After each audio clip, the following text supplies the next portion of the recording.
Muito bom dia, na paz do Senhor, sejam todos bem-vindos, são 9 horas da manhã, estamos começando a nossa escola bíblica online aqui no canal Casa do Pão. Hoje, dia 28 de fevereiro de 2021, estamos aqui com a proposta agora, de comentar algo sobre as mulheres do Velho Testamento. E hoje vamos falar de Ana, a mãe do último juiz de Israel, ok?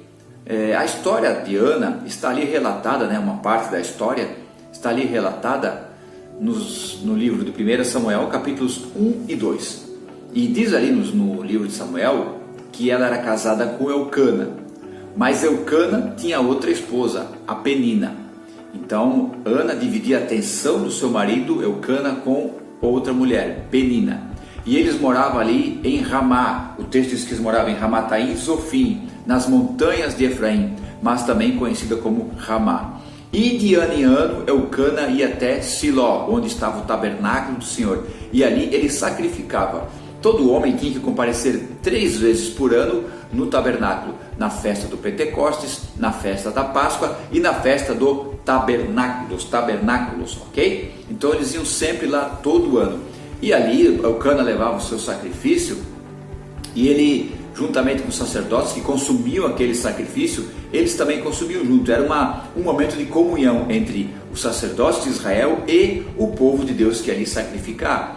Então uma parte desse sacrifício também era consumido por Eucana e sua família. E como pai da família, Eucana é que fazia a partilha entre os seus parentes, entre as suas esposas, seus filhos. E podemos entender que dessa partilha, ele pegava a sua parte e dividia em 4 partes. Uma parte ele dava para Penina, outra parte ele dava para os filhos de Penina e 2 partes ele dava para Ana, certo? O texto diz em 1 Samuel que Penina tinha filhos e Ana não tinha filhos, era estéril. E uma mulher naquela época ali em Israel que não tivesse filhos era uma mulher muito estigmatizada, era uma mulher que sofria muito preconceito, porque muitos entendiam, que era até de certa forma uma regra. Muitos entendiam que era uma mulher que não tinha o favor de Deus. Então, a situação muito difícil. E eles estavam ali em Siló, adorando a Deus, e Eucana fez a partilha e deu 2 partes para Ana. Mas por que ele deu 2 partes para Ana? O texto é bem claro. No versículo 5 de 1 Samuel, diz que ele dava 2 partes para Ana. Por quê? Porque Eucana amava Ana. Eucana gostava de ficar mais com Ana. Ele tinha mais prazer com Ana. Assim como Jacó, tinha mais prazer em estar com Raquel. Ok? Então Jacó tinha mais prazer em estar com Raquel do que com Lia. Então é a mesma ideia. Eucana tinha mais prazer de estar com Ana do que com Penina, apesar de Penina lhe favorecer. A questão das 2 mulheres, quando era uma coisa até normal também um homem ser casado com 2 mulheres, mas também havia questão, se a primeira mulher que ele casou não tivesse filhos, ele poderia, numa forma até normal, de casar com outra mulher para que a sua descendência continuasse, para ter filhos com ela. Então havia até um certo medo, um certo pavor do que um homem não tivesse filhos e a sua descendência seria esquecida no meio do povo. Então estão ali em Siló adorando a Deus e Ana ganha 2 partes, e Penina uma e seus filhos uma. Só que todo esse favorecimento de Eucana teve consequências, dentro do próprio seio familiar que eles viviam. Qual era essa consequência? Penina irritava Ana. Penina ficava muito chateada, por Eucana dar mais atenção para Ana, e ela irritava Ana. Mas irritava como assim? Irritava pela questão de Ana não ter filhos. E ali no primeiro capítulo diz que elas eram rivais. A palavra rival ali dá a ideia de tribulação, de angústia, de problema, para tu ver como era a situação familiar desse núcleo, Penina irritava excessivamente a Ana, pegava no pé mesmo, ia em cima, incomodava e jogava ela para baixo, tentava colocar ela o mais para baixo possível. E eles estavam ali naquela comunhão, ali em Siló, naquele momento de alegria, de confraternização, todo mundo feliz, porque havia mais famílias ali, mas havia uma pessoa que estava triste, e essa pessoa era Ana, porque Penina falava mal dela, Penina criticava ela pelo fato de não ter filho. E a coisa ficou tão séria para Ana, que Ana literalmente perdeu a vontade de comer, perdeu a vontade de estar participando daquele momento de comunhão, daquela alegria. Então aquilo ali para ela era uma tortura.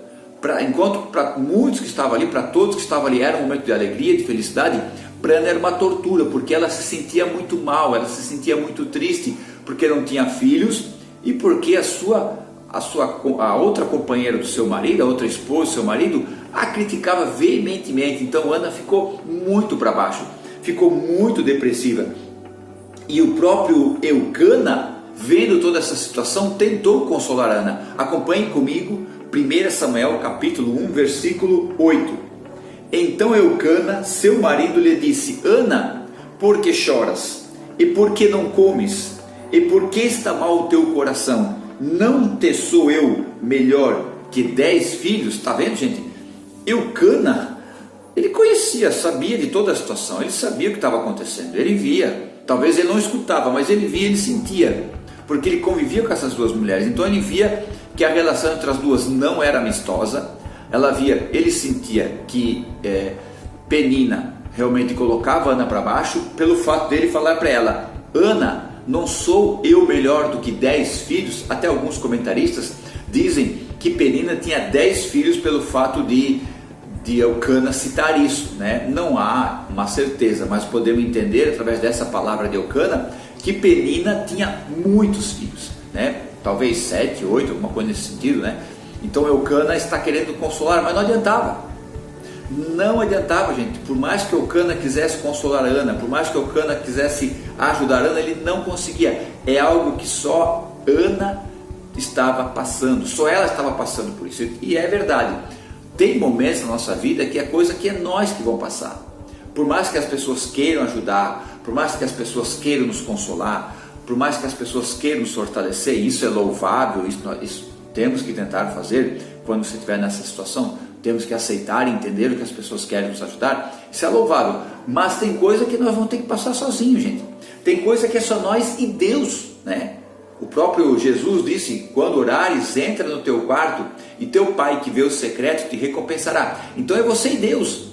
Tem coisa que é você e Deus. Então Ana estava nessa situação ali, e diz o texto que depois que eles comeram e beberam, se alegraram ali, Ana se levantou e no seu coração ela foi fazer algo numa situação que ela estava, que somente é a única coisa que ela podia fazer naquele momento. Todo mundo ali se divertindo, todo mundo ali alegre, e Ana triste.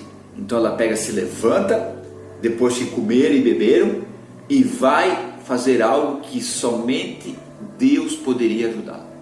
Nesse momento Ana se levanta e diz: agora eu vou ter um particular contigo, Deus. Agora eu vou falar contigo. Então a Ana foi realmente buscar o Senhor. E ali no tabernáculo, nessa época, era o sacerdote, o sumo sacerdote era Eli, pai de Ofni e Finéias. E ele estava ali, né, sentado numa cadeira, encostado num pilar, diz o texto. Esse pilar ficava ali na entrada do santuário, do Santo dos Santos, né? Não ficava dentro, mas ficava ali logo fora, lá no pilar ali do santuário. Então ele estava ali, Eli, encostado ali na cadeira, estava ali, né? Ele podia atender as pessoas, ficar mais confortável, estava por ali. E Ana foi naquela direção ali para orar, não foi lá falar com ele, ela foi orar ao Senhor, né? O ato exterior ali no tabernáculo as mulheres podiam frequentar, ok? Então ela não poderia entrar no lugar santo, ninguém poderia, só os sacerdotes. Mas ela foi ali e foi clamar ao Senhor, né? Olha o que diz o versículo 10 do primeiro capítulo do 1 Samuel. Ela, pois, com amargura de alma, orou ao Senhor e chorou abundantemente. Gente, a tradução King James diz que ela estava profundamente sofrida. Profundamente sofrida. E essa palavra ali, amargura, quer dizer que ela está amargamente sofrendo. Quer dizer, com amargura de alma, quer dizer, o mais interior, o mais profundo das suas emoções estava sofrendo. Era um terrível quadro de depressão. Ana estava arrasada. A situação dela, como uma mulher vista pela sociedade, que era uma mulher que não tinha favor de Deus, mas as palavras de Penina, ok? Não estou aqui dizendo que Penina foi má, tá? Não estou dizendo isso. Penina também tinha a sua situação pelo fato do seu marido dar só atenção para Ana, não para ela. Então podemos entender um pouco a atitude de Penina, ok? Não é justificável, mas podemos entender a ação de Penina. Mas tudo isso afetou profundamente a Ana. Por isso que ela diz, com amargura de alma, meu Deus, orou ao Senhor e chorou abundantemente. Gente, isso é a ideia aqui que eles colocam, né? É um pranto, um lamento muito grande, sabe? Um lamento muito grande. Então ela estava com o seu coração, a sua alma, ela estava tão contrita, ela estava tão desesperada, ela estava tão arrasada, gente, que ela chorou abundantemente. Ela se derramou ali. Ali, Ana, gente, às vezes eu falo, tem momentos nas nossas orações que nós ultrapassamos o véu, que nós conseguimos chegar lá no Santo dos Santos. Eu tenho uma outra opinião, dizendo que o Santo dos Santos rasgou e o Espírito Santo saiu para ter comunhão com o ser humano. Tenho essa opinião também, mas quando nós queremos explicar de chegar a Deus, exemplificar da pessoa chegar a Deus, nós podemos usar eu uso esse termo, que entrou no Santo dos Santos. Mas então Ana conseguiu rasgar o seu coração e entrou no Santo dos Santos, gente. Entrou diante de Deus. Essa amargura de alma dela, ela colocou diante de Deus, né? Gente, foi tão tremendo, e ela estava ali numa situação tão terrível, e ela poderia reclamar, poderia espernear, poderia dizer, Deus, tu não quer saber de mim, Deus, tu não existe, poderia falar alguma coisa nesse sentido, mas não. Olha o que ela diz no versículo 11 de 1 Samuel, capítulo 1. E fez um voto ao Senhor, dizendo, Senhor dos exércitos, se benignamente atentares para a aflição da tua serva. Meu Deus, olha só, um voto. O voto era um juramento que eles faziam. Era a mesma coisa que um decreto, era a mesma coisa que uma lei. Quando o judeu entendia que quando ele fazia um voto, é como se ele estivesse assinando uma lei que ele mesmo tinha que cumprir. E ela diz, se benignamente, isso é, se tu olhar com os teus olhos de amor, atentares, isto é, prestar atenção, lembrar de mim, da tua serva, da aflição da tua serva, dessa miséria. A palavra aflição ali quer dizer miséria, da aflição da tua serva, da tua escrava. Gente, ela estava sendo muito profunda. Se nós conseguíssemos mensurar as palavras de Ana, nós íamos arrepiar tudo, gente. Se nós conseguíssemos escutar esse gemido, esse clamor de Ana, nós íamos arrepiar tudo, gente. Ia ser uma coisa muito tremenda. Então ela não tem noção. Ela não tem noção. Nem nós temos noção. Mas ela está tão pertinho de Deus. Ela está tão pertinho do trono de Deus, gente, que qualquer coisa que ela pedisse ali, meu Deus, Deus ia fazer. De tão perto que ela estava do trono de Deus. Se tu lembrares da tua serva, não te esqueceres, mas da tua serva deres um filho homem, ó, o voto dela, se da tua serva deres um filho homem, eu o darei todos os dias da sua vida, e sobre a sua cabeça não passará navalha. Gente, ela está dizendo assim, ó, eu vou consagrar esse menino para ser nazireu, né? Para ser nazireu. Gente, o nazireu, ele era uma pessoa que era consagrada a Deus, separada para Deus. Ele não podia encostar em mortos, ele não podia beber bebida alcoólica, bebida forte, né? Ele não podia passar navalha no seu cabelo seria sempre comprido. Um grande nazireu de Deus conhecido é Sansão, ok? Então ele tinha uma série de restrições na sua vida que mostravam a total separação dele para Deus. Então quando Ana diz, Deus, se tu me der um filho homem, eu vou pegar esse menino e vou devolver para ti. Gente, ela queria um filho mais do que qualquer coisa nesse mundo. E ela pega esse filho e diz: eu vou dar para ti, antes mesmo de ganhar ele, vou dar para ti, Deus. Que coisa tremenda! Então isso, podemos entender, gente, que se o homem, como Jesus falou, como João Batista falou, o homem não recebe nada se do céu ele não ganhar. Tudo que o homem recebe é do céu, seja tudo para a honra e glória do Senhor Jesus. Tudo que ele recebe vem do céu. Por quê? Porque todas as coisas cooperam para o bem daqueles que amam a Deus, daqueles que são chamados pelo seu propósito. Então assim, foi tremenda essa oração de Ana. Foi profunda demais, gente. Isso aqui dá uma mensagem para culto, para reunião de círculo de oração, fantástico. A profundidade que ela chegou. Só que infelizmente, não vou aqui denegrir o sacerdote, o sumo sacerdote ali, mas infelizmente o sumo sacerdote não entendeu o que estava acontecendo. Ele não conseguiu entender a aflição da Ana. Então, olha o que diz versículo 12 e versículo 13 na sequência. E sucedeu que, perseverando ela, quer dizer, ela não desistia de orar perante o Senhor, Eli observou a sua boca. Gente, chamou a atenção de Eli, mas não da forma correta. Mas tudo bem, chamou a atenção dele. Por que chamou a atenção dele? Porquanto Ana no seu coração falava. Gente do céu, isso é muito forte. Só se moviam os seus lábios, porém não se ouvia a sua voz. Pelo que Eli a teve por embriagada. Realmente, ela estava embriagada, ela estava chapada do Espírito Santo, aleluia. Ela estava chapadona do Espírito Santo. Por quê? Porque ela chegou tão perto de Deus. Ela chegou, gente do céu, ela chegou num lugar tão forte. Ela chegou além dos santos santos, eu posso dizer assim, além.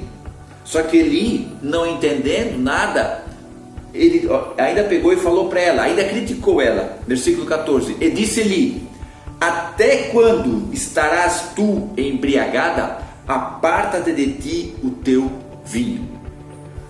Eu acabei de falar, era um momento de comunhão que as famílias estavam lá, e eles comiam e bebiam.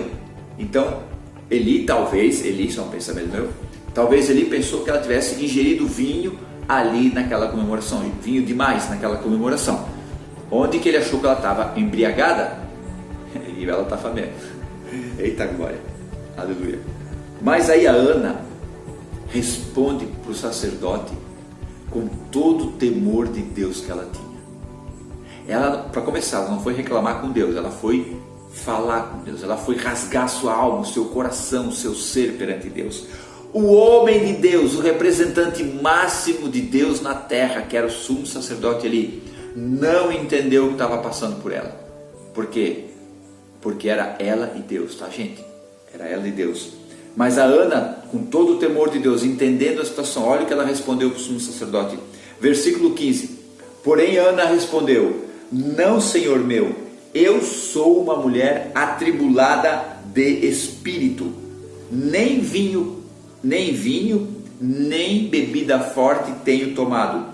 Porém, tenho derramado a minha alma perante o Senhor. Gente, meu Deus, quando ela diz assim, eu estou atribulada, quer dizer, eu estou com o meu coração, a minha alma, o meu ser arrasado de espírito, quer dizer, todo o meu contato com Deus eu não consigo, não tem mais nada. O judeu entendia que o espírito e a alma era uma coisa meio que só assim. Então todo o meu ser está destruído, né? Todo o meu ser, mas por isso que eu estou aqui derramando perante o Senhor. Essa palavra derramar, sabe qual é a ideia? A ideia é você pegar, encher um copo de água e jogar assim. Então é isso que ela estava acontecendo. Ela estava se derramando, ela estava sendo jogada perante o Senhor, né? E olha o que ela diz no versículo 16: não tenha, pois, a tua serva por filha de Belial, porque da multidão dos meus cuidados e do meu desgosto tenho falado até agora. Então, gente do céu, assim, não me tenhas por filha de Belial, não me tenha como uma mulher maligna, não me tenha como uma mulher má, não me tenha como uma pessoa má. eu estou aqui derramando a minha alma, falando com Deus, estou me abrindo com Ele, estou rasgando meu coração. Então não pense que eu sou uma mulher maligna, porque eu não sou. Eu estou nessa situação arrasada, destruída. Por quê? Porque eu sei que Deus pode, só Deus agora nessa hora. E vendo o sacerdote ali, que pisou na bola, eu pisei na bola com a Ana, meu Deus do céu. Mas mesmo assim, ele reconheceu o seu erro e vendo a situação, entendendo agora assim a situação de Ana, olha o que ele fala. Olha o que diz o sumo sacerdote ali para Ana, quando Ana quando Ana dá a sua resposta, ele vendo que realmente tinha pisado na bola com ela. Versículo 17: então respondeu Eli: vá em paz, e o Deus de Israel conceda a petição que lhe fizeste. Ana, sentindo que Deus havia abençoado exatamente naquele momento, que Deus havia aberto as portas para ela, que Deus havia colocado na sua mão a sua vitória, olha o que ela responde no versículo 18: e disse ela: ache graça aos teus olhos. Assim a mulher foi o seu caminho e comeu, e o seu semblante já não era mais triste. Isso é, todo o seu ser, todo o seu rosto. Imagina agora Ana chegando diante de Penina, né? Estava lá Penina com Eucana, sua família. Aí a Ana vinha de longe, talvez a Penina assim, lá vem ela, lá vem lá a queridinha do Eucana. Aí quando ela chegou perto, a Penina, talvez o texto não fala, mas eu quero entender, que a Penina começou a dar suas alfinetadas e aquilo ali não fazia mais efeito nenhum, Ana, porque o Senhor lhe havia dado a vitória. Aí ela estava fortalecida no Senhor. Ela está entendendo? Então a Penina falou e para Ana parece que não foi nada. Isso é maravilhoso, gente. Isso é fantástico quando a gente passa por esse processo com Deus. Quando alguém nos fala palavras que nos machucam, a gente fica triste, a gente fica chateado, aí a gente vai orar, né? E a gente é fortalecido pelo Senhor, a gente se levanta da oração e a pessoa vem e fala as mesmas palavras e aquilo não tem efeito nenhum. Isso é maravilhoso. E assim estava Ana. Imagina Eucana, né? Aí o texto diz que depois eles saíram dali de Siló, no outro dia de manhã, bem cedo, e voltaram para Ramá, mais ou menos 24 quilômetros à distância. Então imagina, Ana chegando ali, o seu semblante feliz, alegre, e Eucana já botou os bagos nela, né? Opa, onde é que tu foi, mulher? O que aconteceu contigo? E claro, diz o texto que Ana e Eucana tiveram um relacionamento ali, um momento íntimo, né? E o Senhor lembrou de Ana e ela concebeu de Eucana. Ela concebeu. Então, que coisa linda, gente. Então, tudo que aconteceu, todo aquele rasgar o coração de Ana, agora estava sendo recompensado. Deus não rejeita a oração, gente. Quando a tua oração quebra a barreira do sobrenatural e chega no trono de Deus, gente, Deus se move. Deus se move. Aí, depois disso, de Ana conceber, chegou o momento de Eucana estar em outra festa ali em Siló, né? Já falei, eram 3 festas por ano que eles compareciam: festa do Pentecostes, festa da Páscoa e a festa dos Tabernáculos. Então Eucana devia estar lá, já devia ter passado quase mais de um ano, imagino eu, né? Porque Ana já estava com o menino no colo, né? Já estava com ele no colo e disse que não ia para a festa. E Ana colocou o nome dele de Samuel, porque o nome Samuel quer dizer pedido de Deus, ok? Ou ao pedido aos olhos de Deus, ou como alguns dizem também, o nome de Deus. Então agora Ana está ali com Samuel, com esse menino, e Eucana está indo para Siló, e ele diz para ela: tudo bem, fica aí com ele até ele ser desmamado, só que não deixa de cumprir o teu voto, porque era uma coisa muito séria para Israel. Eucana, como pai de família, disse: mulher, tu entregou o menino para Deus, para o Senhor, então cumpre o teu voto. E talvez mesmo que Ana, eu entendo, gente, mesmo que Ana não quisesse mais cumprir o seu voto, Eucana ia pegar esse menino e ia dar para o sacerdote. Só que Ana era fiel, gente. Ana sabia que Deus estava ali nesse negócio e levou. E depois do tempo que o menino foi desmamado, ela levou ele lá para entregar para o sacerdote Eli, né? Versículo 20. Vamos ver, versículo 22. Porém Ana não subiu, mas disse ao marido: quando o menino for desmamado, então o levarei para que apareça perante o Senhor e lá fique para sempre. Então ela estava Assim o menino desmamou e Ana levou ele. Versículo 24. E havendo-o desmamado, tomou consigo 3 bezerros, 1 efa de farinha, 1 odre de vinho e levou à casa do Senhor. E era o menino ainda criança. Olha só, gente, que legal, né? 3 bezerros, fala de sangue. Efa de farinha, fala de pão. Odre de vinho, fala de alegria. O sangue do sacrifício de Cristo trouxe a palavra de Deus até nós e nós a recebemos com alegria. Aleluia, glória a Deus, né? E diz o texto que o menino era ainda muito criança, né? Tinha mais ou menos ali, os comentaristas dizem que ele tinha na faixa de 3 a 5 anos. Alguns dizem que ele tinha entre 4 e 6 anos. E ele foi entregue ao sumo sacerdote Eli. O sumo sacerdote Eli tinha mais ou menos 60 anos nessa época, né? Estava ali no seu ministério. Agora Ana chega e testemunha para Eli, quando ele chega para conversar com ela. Capítulo 1, versículos 26 a 28, acompanhe comigo. E disse ela: Ah, meu Senhor, viva a tua alma. Olha só, eu sou aquela mulher que esteve contigo para orar ao Senhor.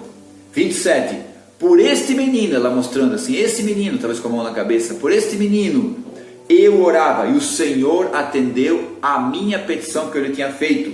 28, por isso eu entreguei ao Senhor todos os dias da sua vida, pois o Senhor tem o pedido, e adorou ali ao Senhor. Ana não tardou de cumprir o seu voto. E nesse momento, gente, Ana faz algo tremendo. Ela faz um momento de louvor, adoração, honra e glória ao Senhor. Vamos acompanhar do versículo 1 ao versículo 10 do 2º capítulo de 1 Samuel. Versículo 1. Então orou Ana e disse: O meu coração exulta ao Senhor, o meu poder está exaltado no Senhor. A minha boca se dilatou e sobre os meus inimigos, portanto me alegro na tua salvação. Olha só, o meu coração exulta, isso é, Deus encheu o meu coração de uma alegria extrema. O meu poder exulta no Senhor. Então, aquele poder que eu tenho é por causa do Senhor.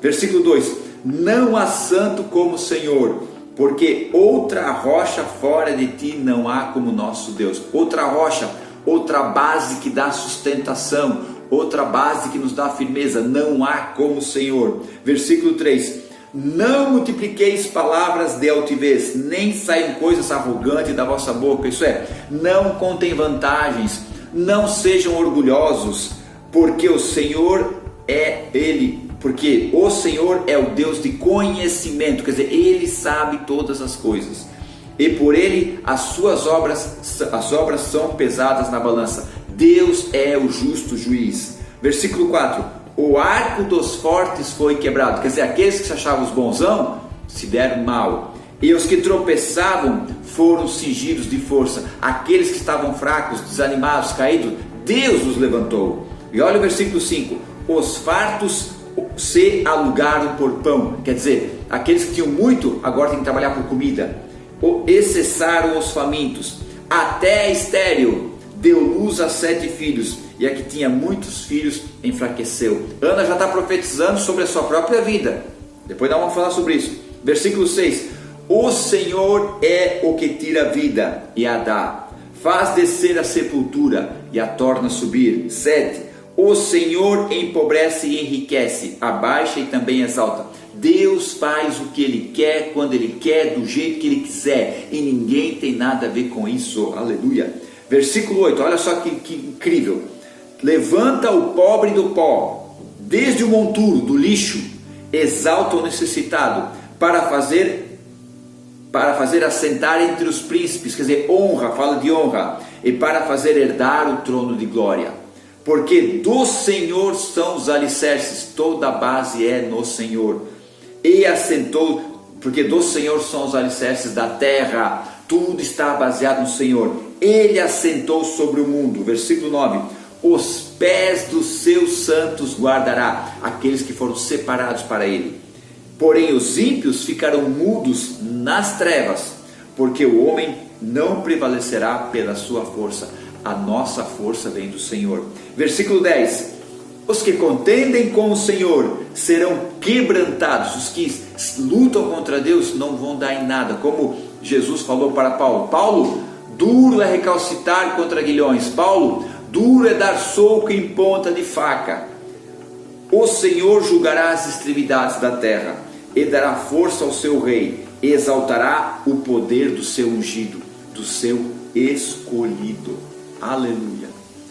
Glória a Deus. Medite nesses versículos, capítulo 2, versículo 1 a 10. Toda essa adoração, essa exaltação de Ana. Então, eles foram ali a Ramá. Ana levou Samuel, deixou com Eli, ok? E ela voltou para a sua casa. E como é que ficou? Ana não teve mais contato com Samuel? Nunca mais viu Samuel? Não. Acompanhe comigo 2 Samuel, capítulo 2, versículo 19. E a sua mãe lhe fazia uma túnica pequena, e de ano em ano lhe trazia, quando seu marido subia para oferecer sacrifício anual. Gente, a mãe de Samuel o visitava todo ano, certo? Todo ano, talvez até 3 vezes por ano, porque como tinha as 3 festas e Eucana comparecia nessas 3 festas, Ana visitava Samuel todos os anos, com certeza 3 vezes por ano. E Eli, vendo toda essa dedicação, esse amor, essa fé desta mulher, novamente Eli a abençoou. Olha o que diz versículo 20 do capítulo 2. E Eli abençoava a Eucana e a sua mulher, e dizia: o Senhor te dê descendência desta mulher pela petição que fez ao Senhor. E voltavam para o seu lugar. Olha Eli novamente orando por Ana, profetizando por Ana. Como é importante os nossos líderes espirituais orarem e profetizarem na nossa vida. Isso é uma coisa muito importante. Tem gente que não acredita nisso, mas eu acredito. É muito importante nossos líderes orarem e profetizarem bênção na nossa vida. Aí o que aconteceu depois dessa oração de Eli? Versículo 21. Visitou, pois, o Senhor a Ana, que concebeu e deu luz a 3 filhos e 2 filhas. E o jovem Samuel crescia diante do Senhor. Está vendo? Ana deu para o Senhor e o Senhor deu 5 vezes mais para Ana. Mais 3 meninos e 2 meninas. Então Ana teve 6 filhos. Gente, que coisa linda. Que história fantástica de uma mulher que realmente rasgou, gente. Rasgou o seu coração perante Deus. Então não existe situação que Deus não possa resolver. Tudo vai depender da tua entrega. Tudo vai depender do teu desejo. E consequentemente de tu entender como Deus está agindo, ok? Às vezes tu pede alguma coisa para o Senhor, Ele não te dá, porque não é bom para ti. São uma série de fatores, porque não está no tempo de Deus, porque isso não vai trazer benefício para a tua vida espiritual, ou porque você não está na posição que Deus quer em prol do reino dele. Amém, meus irmãos? Hoje aqui em Blumenau, Santa Catarina, foi feito um decreto, que não vai ter culto esse final de semana. Então hoje à noite na Assembleia de Deus, em todas as igrejas, evangélicas, protestantes, católicas, não há as reuniões religiosas. Mas você pode adorar na sua casa, você pode adorar com a sua família, você pode buscar a Deus, amém? Então, bom domingo, bom almoço, fiquem na paz, Deus abençoe. Até domingo que vem com mais uma aula sobre as mulheres do Velho Testamento. Fiquem na paz, tchau!